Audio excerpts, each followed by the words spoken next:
성경 보겠습니다. 민수기 23장입니다. 23장 13절부터 26절까지 또 교독하겠습니다.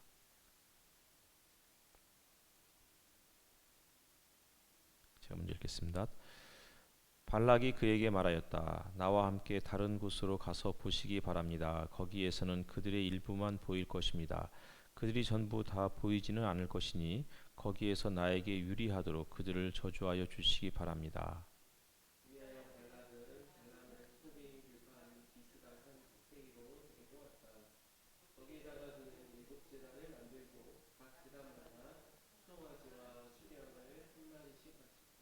발람이 발락에게 말하였다. 임금님은 번제물 곁에 그대로 서 계시기 바랍니다. 나는 지난번처럼 주님을 만나 배워야 합니다.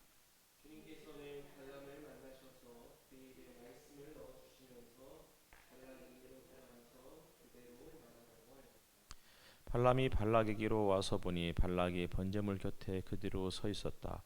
모압의 고관들도 그와 함께 있었다. 발락이 그에게 물었다. 주님께서 무슨 말씀을 하셨습니까?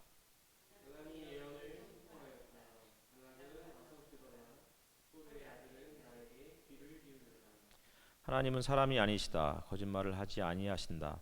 사람의 아들이 아니시니 변덕을 부리지도 아니하신다. 어찌 말씀하신 대로 하지 아니하시랴. 어찌 약속하신 것을 이루지 아니하시랴.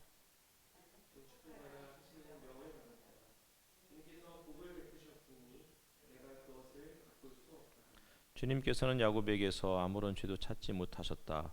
주님께서는 이스라엘에게서 어떤 잘못도 발견하지 못하셨다. 그들의 주 하나님이 그들과 함께 계신다. 주님을 임금으로 떠받드는 소리가 그들에게서 들린다.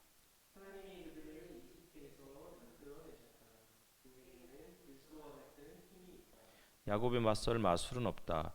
이스라엘에 맞설 술법도 없다. 이제는 사람들이 야곱과 이스라엘에게 물을 것이다. 하나님이 하신 일이 어찌 그리 크냐고.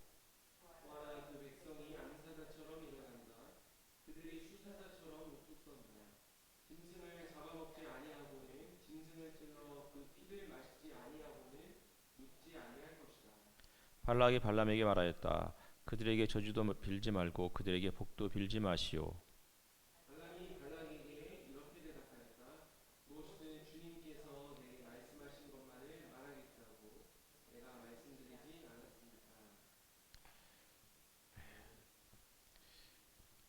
이스라엘 백성들이 이제 광야 생활에 이제 거의 종지부를 찍는 그 상황에 이르렀습니다. 이제 유단 동편 모압 땅까지 모압 평지까지 이르게 되었고 그곳에서 이제 요단강을 건너면 가나안 땅에 본격적으로 들어가게 되는 그러한 지점에 지금 도착하게 된 거죠. 광야에 이제 여러 부족들과의 그 전투에서 계속해서 연승을 거두었던 이스라엘이 이제 모압 평지까지 이르니 당연히 모압의 왕은 두려워서 두려움에 사로잡힐 수밖에 없었을 것입니다. 따라서 모압의 왕이었던 발락은 이제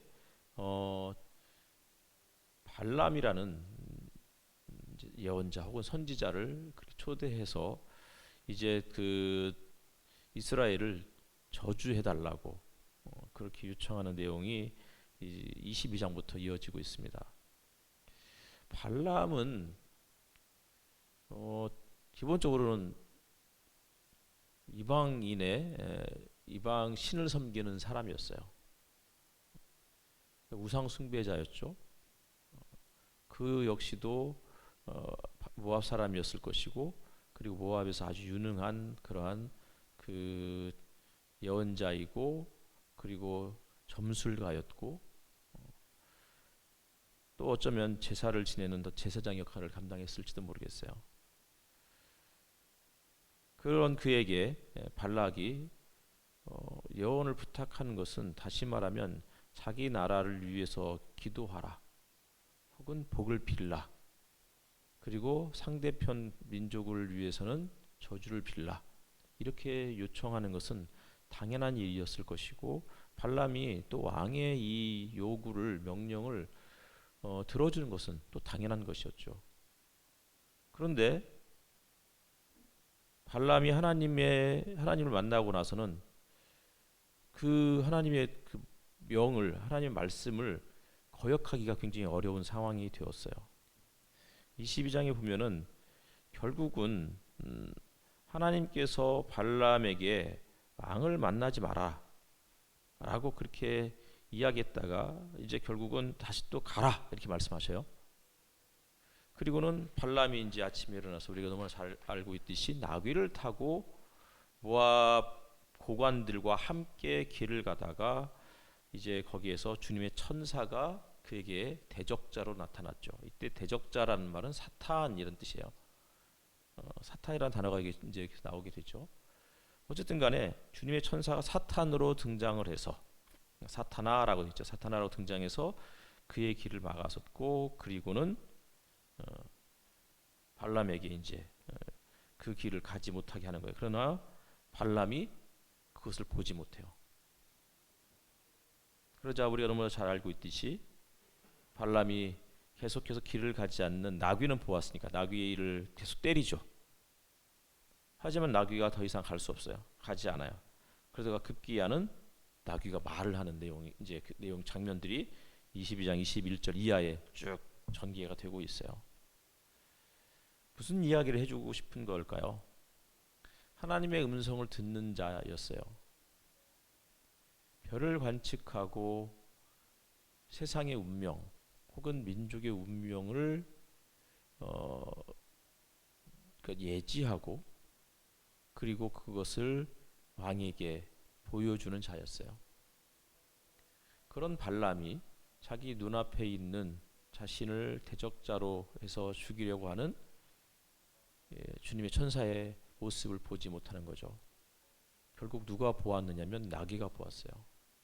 자신이 발로 차고 때렸던 그 나귀는 보고 발람은 보지 못했죠. 이 이야기가 22장부터 24장의 발람의 장면에 갑자기 딱 들어가 있는 거예요. 이런 비슷한 이야기들이 종종 있어요. 예를 들어서 모세가 이제 출애굽하는 백성들과 함께 출애굽을 해서 나가는 그 길에 갑자기 그 십보라가 모세 아내 십보라가 막 이제 자기 아들이 죽게 생겼다고. 그래서 왜 그러냐 했더니 할례를 행하지 않았기 때문에 그렇다. 그래가지고 거기서 또 이제 할례를 행하는 이런 장면들이 등장해요.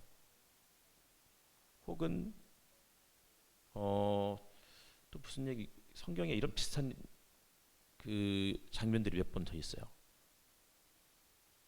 뭐 야곱 이야기를 하다가 갑자기 유다 이야기가 껴들어서 유다와 다말 이야기 장면이 그래서 이야기의 전개가 뭔가 좀 어색하게 만드는 거예요. 이런 이야기들을 왜 중간에 끼워 넣었을까요? 사실은 이 발람이 나귀를 타고 하는 이 사건은 없으면 이 이야기가 훨씬 더 자연스럽게 이어져요. 왜냐하면 하나님께서 발락에게 가서 예언해라 라고 했는데 갑자기 천사가 나타나서 못 가게 막았잖아요. 이 뭔가 좀 앞뒤가 안 맞는 것 같잖아요. 그리고서 또다시 이어지는 내용이 발람이 발락에게 갔더니 발락이 이 그를 환영했다. 그래서 나귀 요 사건만 없었으면 하나님께서 가라고 했고 발람이 순종해서 갔고 그리고 도착해서 발락이 발람을 환영했다. 이렇게 이어졌으면 좋았을 텐데 중간에 이야기가 갑자기 들어가면서 뭔가 이야기 흐름을 방해하고 있는 것 같이 느껴지게 되죠. 하고 싶은 이야기가 무엇이었을까요? 만약에 이 발람의 이 나귀 사건이 없었으면 어쩌면 발람은 하나님의 음성을 듣고 순종했던 발락의 명을 거스르고 저주하라고 했던 그 명을 거스르고 이스라엘을 축복한 따라서 이스라엘에게 있어서는 굉장히 양심적이고 유능한 그러한 예언자로 그렇게 묘사가 되었을 것 같아요. 그러나 민수기 후반에 35장인가에 가면 발람은 별로 좋지 않은 모습으로 부정적인 모습으로 그렇게 묘사가 되죠. 여호수아에서도 그렇게 나오고 느헤미야서에서도 그렇게 나오고 그리고 신약으로 넘어가면 특별히 또 요한계시록에서는 대놓고 발람을 굉장히 부정적인 모습으로 그렇게 묘사를 하고 있어요. 아마도 이 나귀 사건을 통해서 발람이라는 자가 어떤 자인지를 좀 더 구체적으로 보여주고 싶었는지도 모르겠어요. 궁극적으로는 발람은 하나님의 명을 받아서 예언한 자였어요. 아무리 자신이 섬기는 왕이라 할지라도 그 왕이 자신에게 이스라엘을 저주하라고 명령했다 할지라도 그는 하나님의 뜻을 거스를 수 없는 그러한 따라서 자신이 받은 메시지를 그대로 발락에게 전할 수밖에 없었던 어쩌면 우리가 방금 읽었던 이 본문에서만큼은 굉장히 양심적인 예언자로 그렇게 등장을 하고 있는 것이죠. 총 발람의 예언이 4번 이렇게 이어지잖아요. 24장에까지 이제 이어지는데 4번의 그 예언을 통해서 발락의 심경이 어떻게 변화되고 발람이 어떻게 변화되는지를 보여주고 있어요. 발락은 처음에는 이스라엘을 저주해라. 그랬다가 안 될 것 같으니까 이제 저주도 하지 말고 복도 빌지 말아라. 이러면서 발락의 마음이 조금씩 바뀌게 되죠. 하지만 발락이 이렇게 이야기하죠. 그 유명한 구절이죠. 하나님은 사람이 아니시다. 하나님은 인생이 아니시니 시건치 않으시고 이게 옛날 우리가 외웠던 암송 구절이었어요. 그래서 옛날에 시건이 도대체 무슨 뜻일까? 그렇게 계속 이해를 못했던 때가 있었는데 거짓말한다는 뜻이죠. 그래서 하나님은 인생이 아니시니 시건치 아니시고 인자가 아니시니 변함이 없으시다. 뭐 이런 식의 이제 변개치 않으신다 이런 말씀이 있었어요. 어쨌든 간에 사람은 수시로 변해요. 발락이 변했고 그리고 발람이 변해요. 변덕을 부리는 자들이고 거짓말하는 자들로. 그러나 이방 신을 섬기는 예언자의 입을 통해서 하나님은 거짓말하지 않으시는 분이시고 하나님은 변덕 부리지 않으시는 분이시다. 이 이야기를 해주고 싶었던 거예요. 출애굽해서 40년의 광야 생활을 이제 지나서 그리고 이제 요단 동편까지 이르렀을 때 이스라엘 백성들에게 하나님께서 해주고 싶으셨던 말씀이 이런 거예요. 너희들이 이곳까지 오게 된 것은 하나님의 변치 않는 그 사랑 때문이라고. 한결같은 사랑, 그 인자하심 때문에 이곳까지 인도 받은 것이라고. 그리고 그 하나님은 그들의 조상 아브라함과 이미 약속하셨던 하나님이셨고 그 약속을 반드시 이루시는 분이시라고. 이 이야기를 발람이라는 예언자의 입을 통해서 하고 있는 것이죠. 그러면서 21절에 야곱에게서 아무런 죄를 찾지 못했고 이스라엘에게서 아무 잘못도 발견하지 못했다고.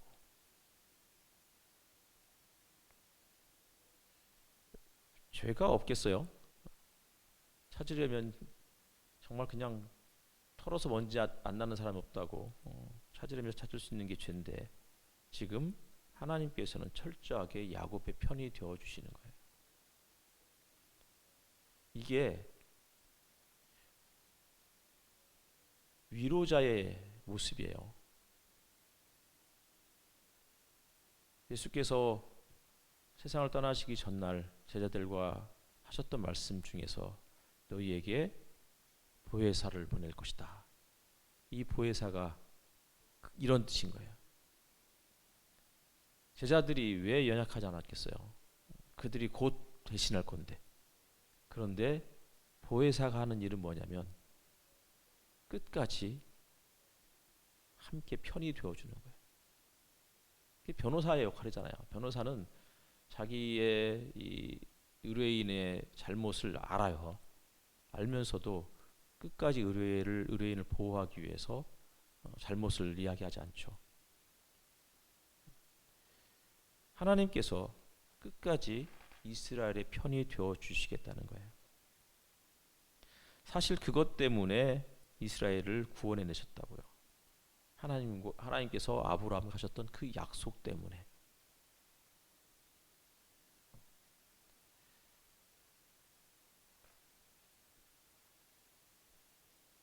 민수기를 쭉 살펴보면 끊임없이 이스라엘 백성들은 변덕을 부렸어요.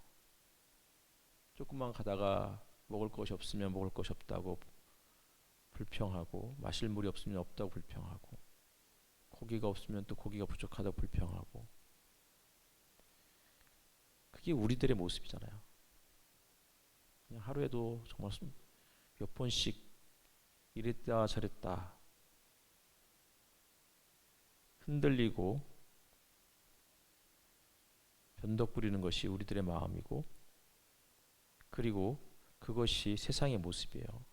그런데 끊임없이 변덕 부리는 그런 자들의 입을 통해서 하나님은 변치 않으시는 분이시라고, 하나님은 거짓말하지 않으시는 분이라고, 약속하신 것을 끝까지 이루어 주시는 분이시고, 그분이 우리를 죄 없다고 인정해 주시는 분이라고요. 그게 나중에 가면 로마서에 가서 바울이 했던 이야기인 거잖아요. 우리를 죄 없다고 인정하셨다고.